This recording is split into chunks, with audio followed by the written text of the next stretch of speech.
Hello, हाय, welcome, नमस्ते। मेरा नाम ऋतिक और आज हम फिर से बात करने वाले हैं एक और इंटरेस्टिंग कंसेप्ट के ऊपर। तो ये वीडियो उन बच्चों के लिए मोस्ट इंपोर्टेंट होने वाली है जिनके पास सेमेस्टर 2 में सब्जेक्ट है इंट्रोडक्टरी मैक्रो इकोनॉमिक्स। तो लेसन नंबर 2 की ये हमारी एक और इंपॉर्टेंट वीडियो होने वाली है जहां पे हम बात करेंगे जीडीपी डिफ्लेटर क्या होता है, साथ साथ सीपीआई यानी कि कंज्यूमर प्राइस इंडेक्स क्या होते हैं।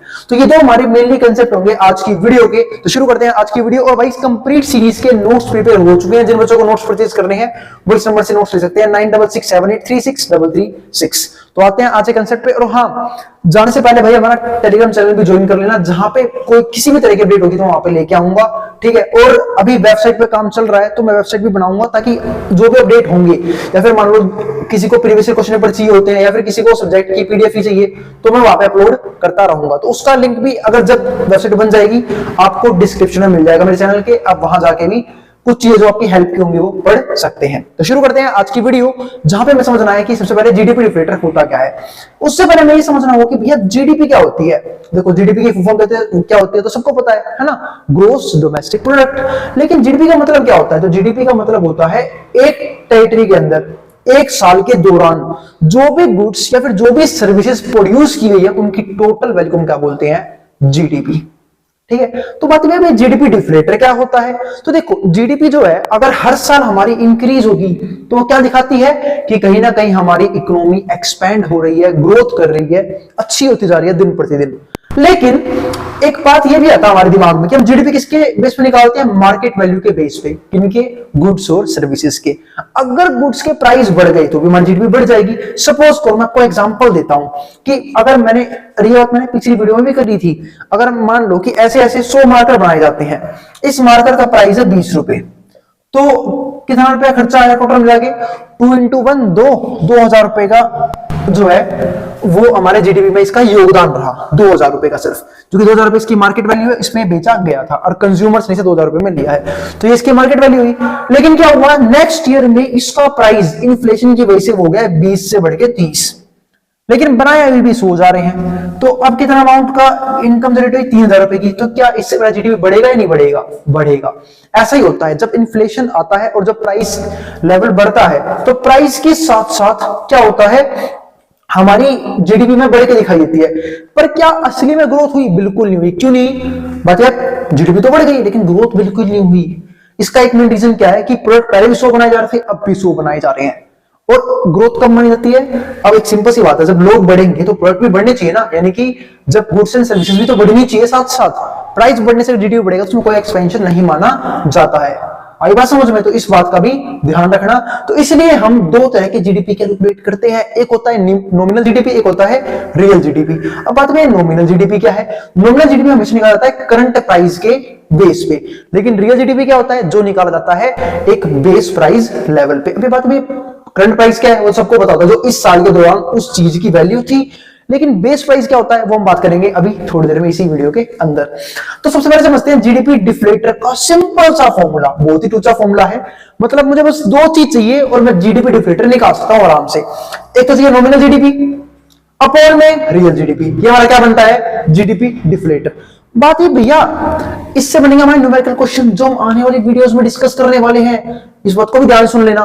तो बात है भैया, क्या हम यहां से नॉमिनल जीडीपी भी निकाल सकते हैं? बिल्कुल निकाल सकते हैं। इस क्वेश्चन के माध्यम से वो हमें कोई सी भी चीज मिसिंग करवा सकता है। हो सकता है आपको जीडीपी डिफ्लेटर निकालने के लिए बोल दे तो आपको ये दो चीज देगा, nominal GDP into real GDP upon में रियल जीडीपी, तो डिवाइड करके निकाल दोगे जीडीपी डिफ्लेटर। लेकिन अगर आपको नॉमिनल जीडीपी निकालना है तो रियल जीडीपी यहां आ जाएगी मल्टीप्लाई में, तब क्या आ जाएगा आपका? Nominal GDP. लेकिन अगर आपको रियल जीडीपी निकालना है और आपको जीडीपी डिफ्लेटर दे रखा है और नॉमिनल जीडीपी भी दे रखा है, तो ये आएगा मल्टीप्लाई में और ये आएगा डिवाइड में। तो कहना ये चाहता हूं, यहीं से हमारे 3 फॉर्मूले बनते हैं।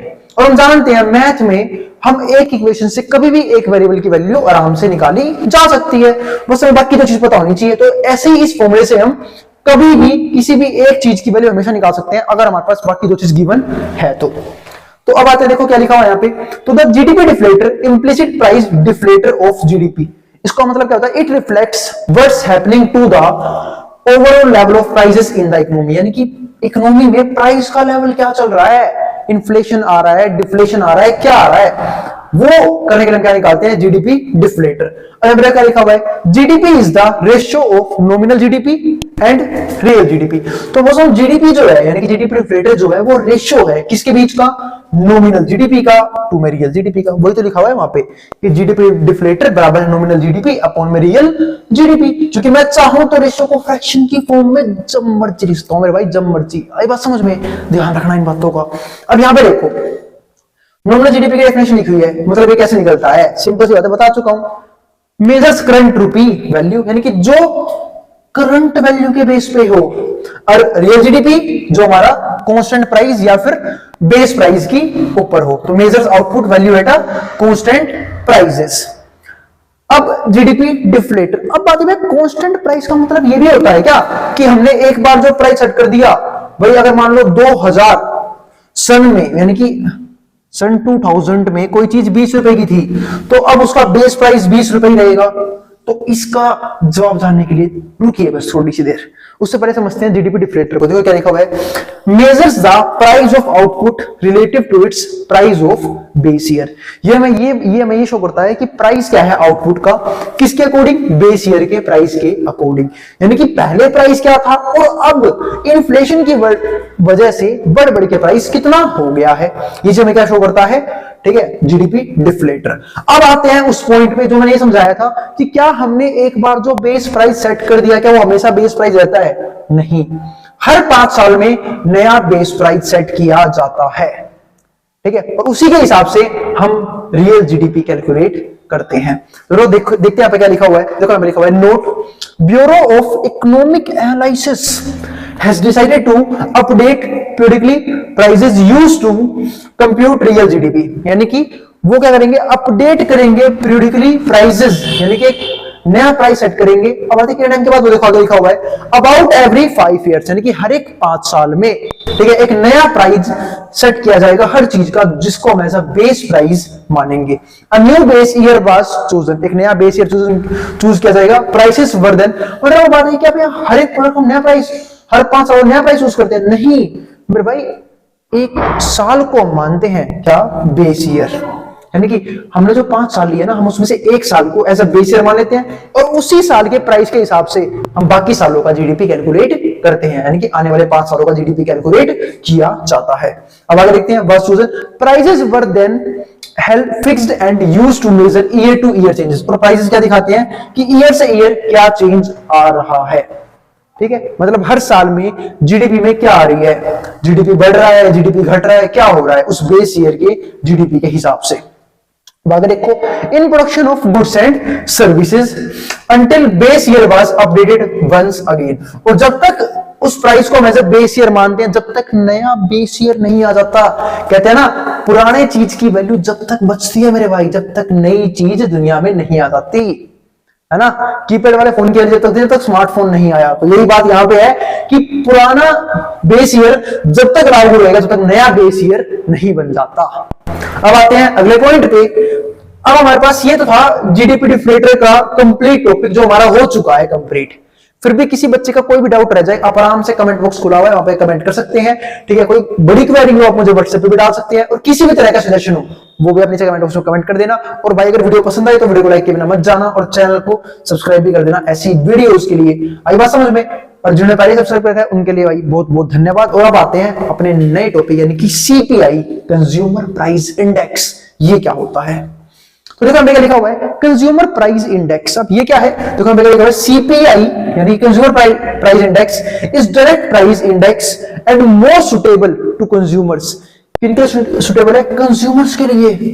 अब तो उपभोक्ता खुश हो जाएंगे, पता है ना उपभोक्ता किन्हें बोलते हैं, कंज्यूमर्स को मेरे भाई, वो तो खुश हो जाएंगे। क्यों खुश होंगे अभी दिखेगा आप लोगों को, क्योंकि because it measures price of those goods and services, क्योंकि ये उन गुड्स और सर्विसेज का प्राइस डिटरमाइन करता है विच आर डायरेक्टली कंज्यूम्ड और परचेज्ड बाय कंज्यूमर, जिन्हें डायरेक्टली कंज्यूमर परचेज करते हैं, उसमें क्या बोलते हैं, सीपीआई।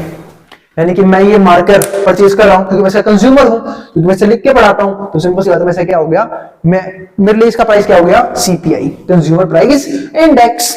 अब आगे आते हैं, तो CPI is constructed by using following information. हम सीपीआई को इन कुछ डाटा को लेके बनाते हैं। जिसमें से पहला डाटा क्या है, कंजप्शन बास्केट इन बेस ईयर।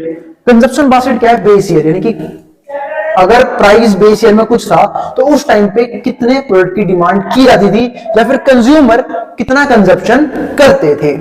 उसके बाद क्या आता है हमारे पास सेकंड लेवल पे, price of basket in the base year. और बेस ईयर में प्राइस क्या है, यानी कि बेस ईयर में कंजप्शन कितनी है उस गुड्स की, डिमांड कितनी है उस गुड की, और दूसरा बेस ईयर में प्राइस क्या था उसका।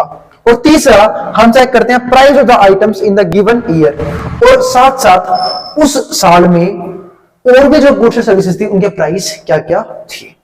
तो ये तीन चीज देख के हम क्या बनाते हैं, सीपीआई यानी कंज्यूमर प्राइस इंडेक्स बनाते हैं। अब देखो नोट 1 में क्या है, CPI measures the retail price on which consumer price purchase. ये तो मैं ऊपर ही पढ़ चुका हूं कि भाई सीपीआई सिर्फ उन प्राइसेस की बात करता है जिसपे कंज्यूमर एक गुड्स या फिर एक सर्विसेज को परचेज करता है। दूसरा पॉइंट क्या आता है यहां पे, CPI increases due to increase in inflation and vice versa. ठीक है, एंड वाइस वर्सा, यानी कि सीपीआई कब बढ़ेगा हमारा, जब इन्फ्लेशन बढ़ेगा। एक सिंपल सी बात है, सीपीआई का मतलब क्या होता है कि कंज्यूमर एक गुड्स को कितने प्राइस में या फिर एक सर्विस को कितने प्राइस में खरीद रहा है, और अगर उस चीज के प्राइस बढ़ जाएंगे तो सीपीआई बढ़ जाएगा। और सीपीआई बढ़ेगा इसका मतलब क्या है कि सीपीआई कैसे बढ़ा है, जब इन्फ्लेशन हो गया, यानी चीजों के रेट बढ़ गए। और इसका उल्टा भी होगा, सीपीआई कम कब होगा, जब मार्केट में डिफ्लेशन आएगा, यानी कि जब रेट कम होंगे। अब सीपीआई का सिंपल सा फॉर्मूला क्या होता है, total cost of the goods in the current year, मतलब कितना खर्चा किया जा रहा है एक कंज्यूमर के जरिए एक गुड्स पे करंट ईयर में, और अपन ने कहेगा total cost of the goods in the base year multiply by 100। ये सिंपल सा फॉर्मूला है सीपीआई निकालने का। मतलब किसी चीज का करंट ईयर में प्राइस क्या है, डिवाइड बाय किसी चीज का बेस ईयर में प्राइस क्या था, मल्टीप्लाई बाय 100। ये हमारा क्या है, सिंपल सा फॉर्मूला होता है। ठीक है, और इसी से हमारा एक फॉर्मूला और बना है, वो क्या बना है, लेकिन वो बना है हमारा इन्फ्लेशन रेट का। पहले उससे पहले हम एक चीज और पढ़ लेते हैं जिसको हम क्या बोलते हैं, डब्ल्यूपीआई या फिर पीपीआई। मतलब ये क्या है, सीपीआई तो पढ़ लिया, अपने डब्ल्यूपीआई और पीपीआई की बात नहीं की थी। देखो डब्ल्यूपीआई का मतलब क्या होता है, इसको मतलब बोलते हैं हम होलसेल प्राइस इंडेक्स, यानी कि ये वो प्राइस होता है जहां पे एक होलसेलर, ठीक है, अपने गुड्स या फिर अपनी सर्विसेज को बल्क में परचेज करता है। और पीपीआई क्यों बोलते हैं, क्योंकि इसको हम क्या बोलते हैं, प्रोड्यूसर प्राइस इंडेक्स, यानी कि प्रोड्यूसर अपने रॉ मटेरियल को, अपने गुड्स को किस रेट पे खरीद रहा है चीजों की प्रोडक्शन करने के लिए। तो इसके लिए हम क्या यूज करते हैं, पीपीआई, जिसको हम क्या बोलते हैं, प्रोड्यूसर प्राइस इंडेक्स, और डब्ल्यूपीआई यानी कि wholesaler price index, wholesale price index. तो ये हमारे दो होते हैं, ठीक है। और इसी को हम लास्ट ईयर्स इंडेक्स भी बोलते हैं। इसका सिंपल सा फॉर्मूला होता है सिग्मा P1Q0 P1Q0 और P0Q0, ये पढ़ते हैं हम इसे, ठीक है। यहाँ पे जीरो मत पढ़ना, नोट पढ़ते हैं इसे, ठीक है। और सिग्मा XI WI और सिग्मा X0 W0। तो ये दो हमारे फॉर्मूले होते हैं पीपीआई कैलकुलेट करने के, फिर डब्ल्यूपीआई कैलकुलेट करने के। कैसे यूज करते हैं बात में, क्या होता है P1, ये तो प्राइस को शो कर रहा है, यानी कि ये हमारा एक तरह से बोल सकते हो करंट प्राइस, ये हमारा बोल सकते हो इनिशियल क्वांटिटी, ये हमारा क्या नाम है, इनिशियल क्वांटिटी और इनिशियल प्राइस, और ये हमारे पास क्या है, इनिशियल क्वांटिटी। तो ये होता है हमारे पास एक सिंपल सा फॉर्मूला। आगे समझते हैं इसी को। तो ये हमारे पास दो चीज बन गई। अब it is measure of cost of a basket, ये क्या मेजर करता है, cost of a basket of goods and services bought by households, ठीक है। तो ये एक और डेफिनेशन आ गई कि ये हमारा उन सारे बास्केट्स का सम है जिसको एक हाउस होल्ड यूज करता है, ठीक है। पर फॉर्मूला किसका है, ये फॉर्मूला तो होगा डब्ल्यूपीआई का, लेकिन ये डेफिनेशन है सीपीआई की। अब आते हैं आगे। तो सीपीआई अंदर क्या आता है कि एक कंज्यूमर्स गुड्स एंड सर्विसेज जब खरीदता है तो उसे किस प्राइस लेवल पे खरीदना पसंद करता है। अब आते हैं आगे। अब हम आ चुके हैं इन्फ्लेशन रेट के ऊपर। तो बात है भैया इन्फ्लेशन रेट क्या होता है। इन्फ्लेशन रेट यानी कि महंगाई की दर, महंगाई किस लेवल से बढ़ रही है। इसका सिंपल सा फॉर्मूला क्या होगा कि करंट चीजों का रेट क्या है और अपॉन में प्रीवियस जो रेट क्या है, मल्टीप्लाई में 100। देखो फॉर्मूला ये रहा, इसका देखो यहाँ पे लिखा हुआ है, it is the rate which is calculated on the basis of current year price in and last year price. तो ये वो रेट होता है जो कैलकुलेट करते हैं करंट ईयर प्राइस के बेस पे और लास्ट ईयर प्राइस के बेस पे। सपोज करो मैंने यहाँ पे एग्जांपल दिया था कि पहले मार्कर 20 रुपए का था, अब 30 रुपए का हो गया, तो कितने का फर्क आया, 10 रुपए का फर्क आया। है ना, 10 रुपए बढ़ गया रेट, और कितने बढ़ा, 20 रुपए बढ़ा, और इनटू में 100, सिंपल सा फॉर्मूला। यानी कि 50% इन्फ्लेशन आ गई मेरे भाई। इंक्रीमेंट देखो कितना आया है, 50%, है ना, 2 हो गया 50 पे। उम्मीद है सोल्व करना तो सबको आता ही होगा। तो हमारे पास 50% क्या है, इंक्रीमेंट रेट। ठीक है, इसके बाद हमारे पास लास्ट टॉपिक क्या है, तो ये हमारा सिंपल सा फॉर्मूला है, पीटी, यानी कि जो शो करेगा price of current year, PT -1 जो शो करेगा price of previous year upon में पीटी -1 इनटू में 100। और यही फॉर्मूला मैंने यहाँ पे यूज किया। देखो ऊपर क्या लिखा था मैंने, पीटी -1, यानी कि ये 10 कैसे आया था, जब मैंने करंट ईयर के प्राइस में से प्रीवियस ईयर का प्राइस माइनस किया था, और अपॉन में क्या लिया था, बेस ईयर का प्राइस, यानी कि प्रीवियस ईयर का प्राइस, और मल्टीप्लाई बाय 100, तो 50% मेरा आंसर आया था। लास्ट टॉपिक इस वीडियो का वो क्या है, इंडेक्सेशन। बात है इंडेक्सेशन क्या है, तो ये पढ़ लेते हैं इसे। It is automatic correction by law और कॉन्ट्रैक्ट ऑफ डॉलर रूपी amount for effect of inflation, यानी कि जब हम इन्फ्लेशन को काबू में करने के लिए, ठीक है, चीजों को एडजस्ट करते हैं अपनी इकोनॉमी के अंदर, तो हम उसको क्या बोलते हैं, इंडेक्सेशन। ठीक है, ताकि कंज्यूमर्स को ज्यादा भाई, अब मान लो कोई क्या कर सकती है इन्फ्लेशन को बीट करने के लिए, हो सकता है अगर इन्फ्लेशन को बीट करना है तो चीजों के रेट सस्ते करने के लिए गवर्नमेंट मेजर स्टेप उठाए। ठीक है, उन मेजर स्टेप्स के हम सीधा सामने देते हैं इंडेक्सेशन, कि चीजों को एडजस्ट कर सकती है। अब देखो अगर मान लो कि चीजों के रेट महंगे हो गए हैं तो बायर्स के लिए खरीदना बहुत मुश्किल हो जाएगा, तो गवर्नमेंट यहाँ पे काम क्या कर सकती है कि टैक्स रेट कम कर दे। जब टैक्स रेट कम कर देगी तो कंज्यूमर की इनकम अपने आप ही बढ़ जाएगी, और जब कंज्यूमर की इनकम बढ़ जाएगी तो उसके लिए चीजें क्या हो जाएंगी, अफोर्डेबल हो जाएगी। तो ये मैंने सिर्फ एक सिंगल एग्जांपल दिया है इंडेक्सेशन का। आई बात समझ में, तो ध्यान रखना ये वो पॉइंट होता है जब मार्केट में किसी भी तरह का, ठीक है, अनबैलेंस क्रिएट होता है, तब इस स्टेप को उठाया जाता है उसको करेक्ट करने के लिए। तो चलो फिर, उम्मीद है इस वीडियो में कोई भी किसी प्रकार की किसी भी तरह की दिक्कत नहीं होगी। फिर भी कोई भी दिक्कत रह जाए नीचे कमेंट बॉक्स में कमेंट कर देना। मिलता हूं फिर मैं अगली वीडियो में, जहां पे हम बात करेंगे नेशनल इनकम के अब मेजर टॉपिक्स की, यानी कि नेशनल इनकम को 3 मेथड से हम निकाल कह सकते हैं। देखो उसके 3 मेथड हम पढ़ने वाले हैं। एक तो है वैल्यू एडेड मेथड, ठीक है, दूसरा है इनकम मेथड, और तीसरा है एक्सपेंडिचर मेथड। इनकी 3 मेथड से हम नेशनल इनकम निकालना सीखेंगे और साथ साथ करेंगे न्यूमेरिकल्स की प्रैक्टिस। तो अगर वीडियो पसंद आई हो तो वीडियो को लाइक करना मत जाना, और चैनल को सब्सक्राइब भी कर देना ऐसी वीडियोस के लिए। फिर भी किसी प्रकार की दिक्कत रहे तो भाई मैं अवेलेबल हूं हर तरह की दिक्कत को रिजोल्व करने के लिए। अब जिसको जो उतारना है उतार सकता है मैटर बोर्ड के सामने से।